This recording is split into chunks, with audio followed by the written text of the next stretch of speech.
सबसे पहले तो ये होता क्या है, ब्रेन स्ट्रोक जो एक्चुअली ब्रेन का फंक्शनिंग क्या है, लेफ्ट ब्रेन जो है वो राइट पोर्शन के बॉडी के राइट पोर्शन को कंट्रोल करता है, और राइट पोर्शन जो ब्रेन का है वो लेफ्ट पोर्शन को कंट्रोल करता है बॉडी के। तो ब्रेन स्ट्रोक में होता क्या है कि तीन कारण होते हैं।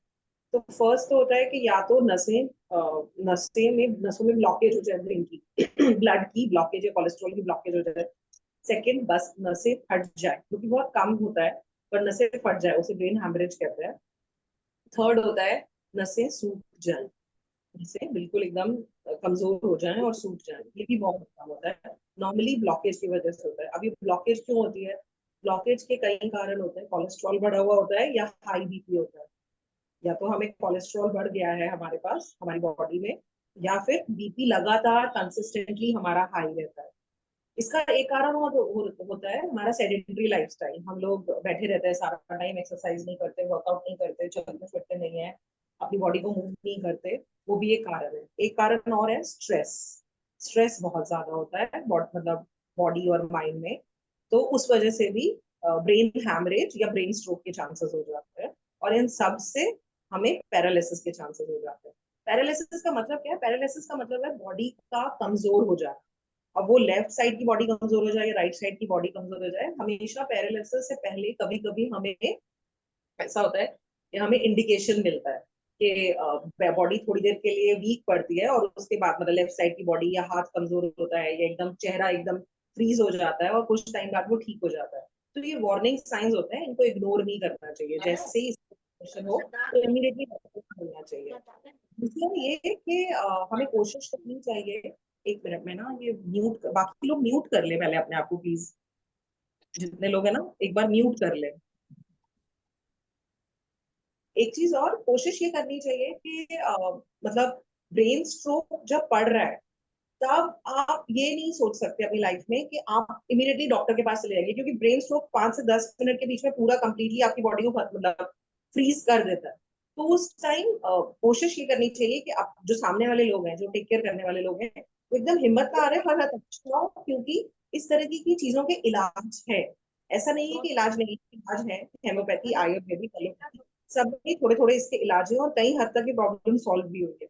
अब इलाज सबसे पहले लोग फिजियोथेरेपिस्ट और दवाइयों पर डिपेंड करते हैं। फिजियोथेरेपी लंबी चलती है। कोशिश ये करनी चाहिए फिजियोथेरेपिस्ट हायर कर ले जो कि लगातार बॉडी को मूव कराता रहे, एक्सरसाइज कराता रहे। पर ऐसा ना हो उसके लिए एक्सरसाइज करें, लगातार एक्सरसाइज और प्राणायाम में डिपेंड करें। और खाने में क्या खाएं?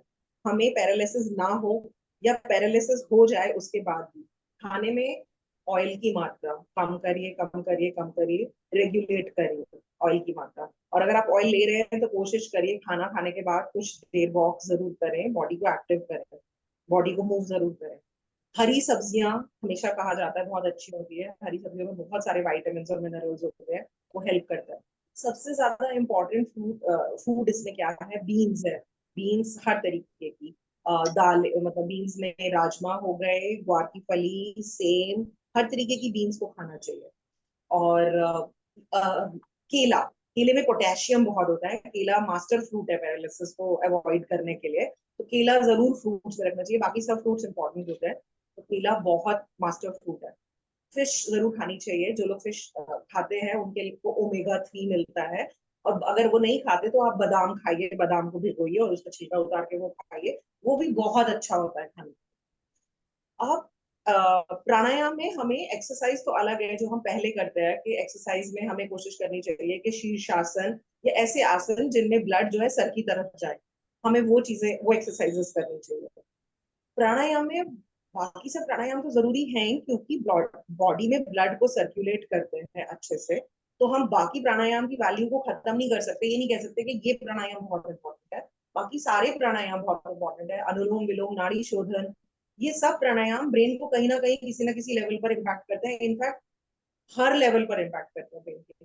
पर सबसे इम्पोर्टेंट भ्रामरी प्राणायाम जरूर करें, और उन लोगों को भी जिनको स्ट्रोक पड़ चुका है जरूर कराने की कोशिश करें। भ्रामरी प्राणायाम बहुत इम्पैक्टफुल होता है।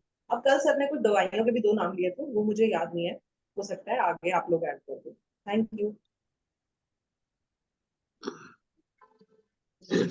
प्रिया 1 मिनट के लिए और इसमें ऐड करूंगी सिर्फ। कि अगर ब्रेन स्ट्रोक आया भी है और अगर हमें थोड़ा हिंट हो जाता है तो ये जो है विद इन 6 to 7 आवर्स जो है ये रिकवर अप हो सकता है।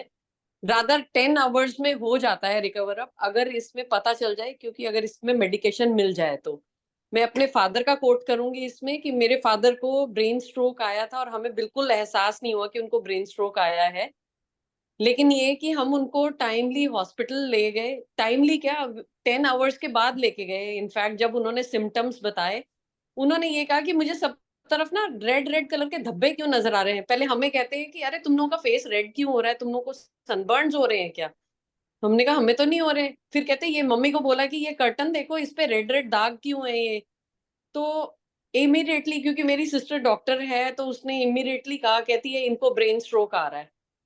इन मतलब ये भी हमें रात से उनको फील हो रहा था, मॉर्निंग में उन्होंने कहा है, और हमने उनको करीबन 9-10 बजे के करीब हॉस्पिटल में एडमिट किया। Thankfully he was saved.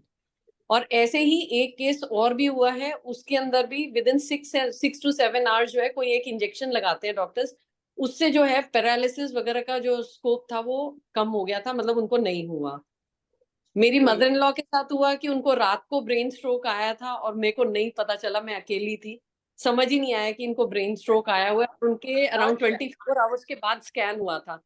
तो उस टाइम तक जो है we were too late actually, क्योंकि उनको फेस पे मुझे नजर आना हो गया। वन थिंग, सेकेंडली जो है उसके साथ साथ में फिर ब्रेन हेमरेज हो गया। तो मतलब ये can be, I mean to say कि ये 2-3 मेरे घर के एग्जांपल्स है जिनको मैं देख करके कि अगर विद इन 8 to 10 आवर्स पता चल जाता है, and if we take a person to the hospital, तो ये रिवाइव कर सकते हैं, पैरालिसिस नहीं आएगा उसमें। राइट। ओके, आप बंद करिए।